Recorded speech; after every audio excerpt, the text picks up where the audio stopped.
नमस्कार दोस्तों। आज हम सीखने वाले हैं प्लस और माइनस के बारे में। इस वीडियो में हम सीखेंगे कि जब दो संख्याएं प्लस और प्लस की होती है तब क्या करना होता है, और जब दो संख्याएं माइनस और माइनस की होती है तब हमें जोड़ना होता है। इसी प्रकार से पहली संख्या प्लस की और दूसरी संख्या माइनस की हो तब घटाना होता है, और पहली संख्या माइनस की और दूसरी संख्या प्लस की हो तब भी हमें यहाँ पे घटाना ही होता है। यहाँ पर मैंने कुछ सवाल पहले से लिखे हुए हैं जिसमें सब तरह के सवाल लिखे हुए हैं, प्लस माइनस माइनस माइनस और प्लस प्लस। चलिए तो इन सवालों को करते हैं। जैसे पहला सवाल लिखा है -4 + 2। अगर इसमें देखेंगे ध्यान से तो एक संख्या माइनस की है और एक संख्या प्लस की है। जैसे ये इस वाले सवाल की तरह बन रहा है, पहली संख्या माइनस की दूसरी संख्या प्लस की, तो यहाँ पर हमको क्या करना होगा, घटाना होगा। तो चलिए 4 में से 2 को घटाएंगे तो आएगा 2। लेकिन इसके साथ साथ हमें एक चीज़ का और ध्यान रखना होगा कि जब एक संख्या प्लस की और एक संख्या माइनस की होगी तो तब हमें ये देखना होगा कि कौन सी संख्या प्लस की है और कौन सी संख्या माइनस की है, क्योंकि जो बड़ी संख्या प्लस और माइनस की रहेगी वही चिन्ह हमारा यहाँ पे लगाना है। जैसे अभी बड़ी संख्या 4 है जो माइनस की है, तो हमारा जो 2 आ रहा है आंसर, उसमें हमें यहाँ पे लगाना होगा माइनस। इसी प्रकार से दूसरे सवाल में देखेंगे तो -6 + 8, तो एक संख्या माइनस की और दूसरी संख्या प्लस की है, तो ये माइनस और प्लस मतलब इसमें भी हमें घटाना होगा। तो हम 6 में से 8 घटाएंगे तो ये नहीं घटेगा, तो इसको हम उल्टा भी घटा सकते हैं, 8 में से 6। तो 8 में से 6 घटाएंगे तो आएगा हमारा 2।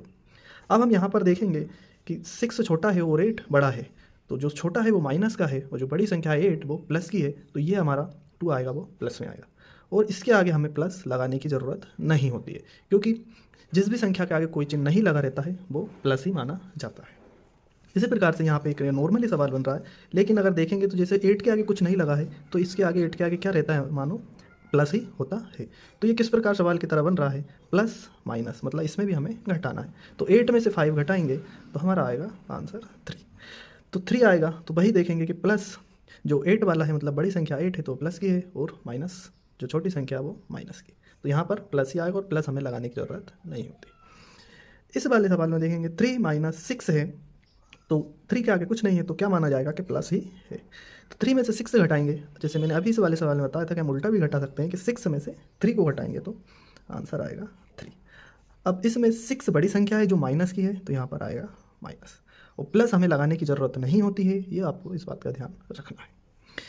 इधर एक नॉर्मली सवाल हो रहा है कि 12 और 8, क्योंकि ये प्लस का है, 12 के आगे कुछ नहीं है तो क्या माना जाएगा, प्लस। तो प्लस प्लस ये इस वाले प्लस प्लस होता है प्लस, तो 12 में 8 को प्लस करेंगे तो आंसर आएगा 20। दोनों ही प्लस के हैं तो ये भी प्लस का ही रहेगा, वो प्लस लगाने की ज़रूरत नहीं होती।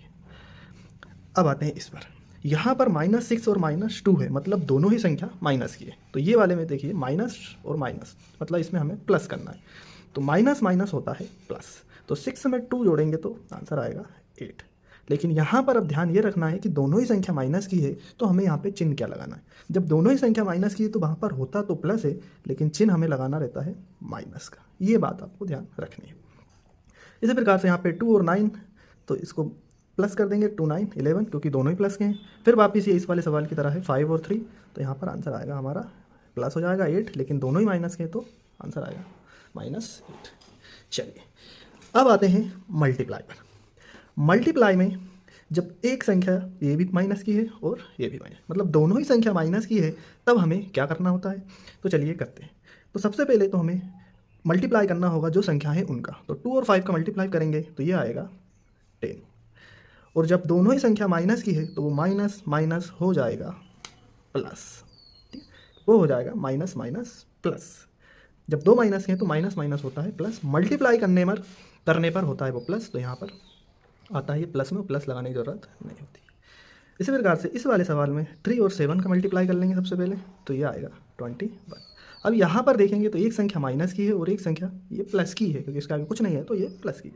और माइनस और प्लस मतलब घटाना, घटाना मतलब यहाँ पे आएगा चिन्ह माइनस का, ठीक। इस वाली संख्या में देखेंगे तो यहाँ पर 8 और -5, मतलब एक प्लस का है और एक माइनस का है, दोनों का पहले करेंगे मल्टीप्लाई तो आंसर आएगा 40। लेकिन एक संख्या माइनस की है और एक प्लस की है, तो माइनस प्लस होता है माइनस, ठीक। Minus plus minus plus minus minus, तो हमें बस इतना ही ध्यान रखना है कि अगर एक संख्या माइनस की आ रही है और एक प्लस की आ रही है तो आंसर हमारा आएगा माइनस। अब देखिए यहाँ पर मैंने यहाँ 3 संख्याएँ दी हुई है, -2 इंटू -3। तो सबसे पहले तो हमें कर लेना है मल्टीप्लाई। अब मल्टीप्लाई करेंगे तो 2 और 2 का मल्टीप्लाई होगा तो आएगा 4, और 4 और 3 का मल्टीप्लाई होगा तो आएगा 12। अब देखिए, अब हमें कुछ नहीं करना, अब हमें यहाँ पर माइनस गिन लेना है। टोटल माइनस इस सवाल में है कितने, तो देखिए माइनस इसमें कितने, 1 2 3, तो टोटल माइनस है 3, और 3 एक विषम संख्या है, ठीक। तो 3 एक विषम संख्या, तो जब भी माइनस की जो काउंटिंग हम कर रहे हैं, अगर वो माइनस की काउंटिंग विषम संख्या में आ रही है तो आंसर में हमें लगाना है माइनस। इसी प्रकार से इस वाले सवाल में देखिए 1 का मल्टीप्लाई 5 में कर लेते हैं पहले, तो 5, और 5 का 6 में करेंगे तो आएगा 30। अब देखिए माइनस की काउंटिंग करते हैं तो माइनस आ रहा 1 और 2, ये वाले के पास माइनस मतलब नहीं है तो ये प्लस में, तो सिर्फ माइनस की संख्या कितनी हो रही है, 2।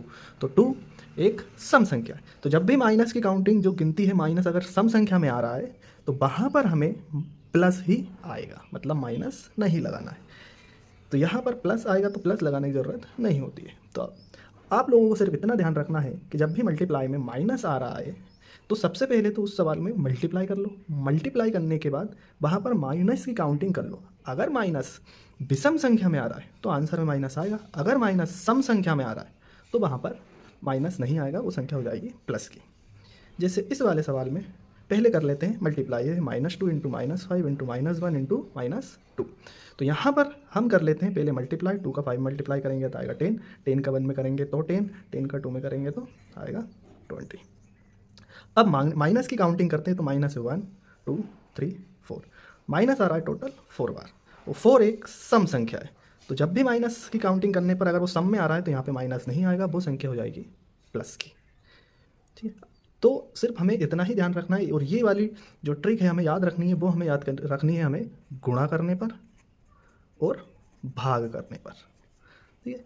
बाकी इस वाले में हमें जो उसके नियम अभी बताएं उस हिसाब से ही करनी है। चलिए आगे देखते हैं। यहाँ पर मैंने कुछ सवाल और लिखे हुए हैं पहले से, जैसे डिवाइड वाले सवाल लिखे हुए हैं। अब डिवाइड के सवाल लिखे हुए हैं तो डिवाइड लिखा हुआ है 12 डिवाइड माइनस का 6। अब इसमें माइनस का है तो पहले हो करना है हमें डिवाइड करेंगे तो 6 का 12 में डिवाइड होगा तो आएगा 2। अब इसमें भी काउंटिंग करेंगे तो माइनस आ रहा 1 बार, मतलब विषम संख्या में, तो आंसर आएगा -2। इसी प्रकार से अब ये माइनस इधर लगा हुआ है 12 में, तो भी 6 का पहले डिवाइड कर लेंगे 12 में तो आएगा 2, फिर माइनस की काउंटिंग करेंगे, माइनस एक बार आ रहा है तो यहाँ पर विषम संख्या में है तो आंसर में आएगा माइनस। ये लगभग इस सवाल की तरह ही होगा, 9 का डिवाइड करेंगे 18 में तो इसका आएगा 18 माइनस का 2। अब यहाँ पे देखिए इस सवाल में -5 और -15, मतलब दोनों ही संख्या माइनस की है, तो पहले यहाँ पे डिवाइड कर लेंगे तो आंसर आएगा 3, लेकिन ये माइनस की -2 बार आ रहा है, मतलब सम हो रहा है तो आंसर भी रहेगा प्लस में, इसमें माइनस नहीं आएगा। यहाँ वाले सवाल में देखेंगे आप तो ये वाला सवाल है ब्रैकेट के अंदर जो लिखा है -12 डिवाइड -4 ब्रैकेट बंद, फिर डिवाइड -3।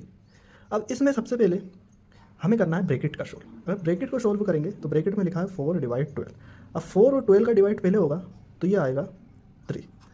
अब अगर आप ध्यान से देखोगे तो ये माइनस है और ये माइनस है, तो ये दोनों माइनस मतलब 2 बार माइनस आ रहा है, तो इसमें आंसर में आएगा प्लस, मतलब ये 3 जो आएगा वो प्लस में आएगा। अभी हमने सिर्फ ब्रैकेट को सोल्व किया है, अभी हमारा डिवाइड -3 बचा हुआ है। अब डिवाइड -3 मतलब 3 का डिवाइड 3 बार मतलब 3 में देंगे तो इसका आंसर आएगा 1, लेकिन फिर हमें देखना है तो यहाँ पे एक माइनस लगा हुआ है तो आंसर में भी आएगा माइनस, क्योंकि माइनस की गिनती करेंगे तो ये आएगा विषम संख्या में, ना कि सम संख्या। ऐसे ही यहाँ पर मैंने x वाले सवालों को भी लिखा हुआ है। x वाले सवालों में भी वही चीज़ करनी है, जैसे यहाँ पे लिखा -3 -5, तो माइनस होता है प्लस, मतलब जोड़ना है, तो 3 में 5 जुड़ जाएगा तो ये आएगा 8। इसके साथ x लगा है तो हमें सिर्फ x लगा देना है, इतना सा काम करना है। और माइनस प्लस होता है लेकिन आंसर में आएगा माइनस। ऐसे ही ये माइनस का 8 प्लस का 2 है, तो एक संख्या माइनस की है और एक संख्या प्लस की है, तो ये माइनस प्लस माइनस होता है, तो 8 में से 2 को घटाएंगे तो आएगा 6 और उसके साथ x लगा देंगे। लेकिन इसमें देखेंगे तो बड़ी संख्या माइनस की है जो 8 है, तो आंसर में भी हमें लगाना होगा माइनस। इसी प्रकार से 7 -3 लिखा है तो 7 में से 3 को माइनस कर देंगे तो आंसर आएगा 4, x तो x लगा देंगे। इसमें बड़ी संख्या प्लस की है तो यहाँ पर प्लस ही रहेगा। अब यहाँ पर 5x + 2x है, मतलब ये दोनों संख्या प्लस की है तो यहाँ पे सीधा प्लस कर देंगे, 5 और 2 7 और x है तो x लगा। ये यहाँ पर मैंने आपको प्लस माइनस के बारे में बताया। वीडियो अच्छी लगी हो तो लाइक कीजिए और चैनल को सब्सक्राइब कीजिए। धन्यवाद। मैं आगे आपके लिए ऐसे और कंटेंट वीडियो लाऊंगा जिसमें और भी आपका डाउट्स क्लियर करेंगे।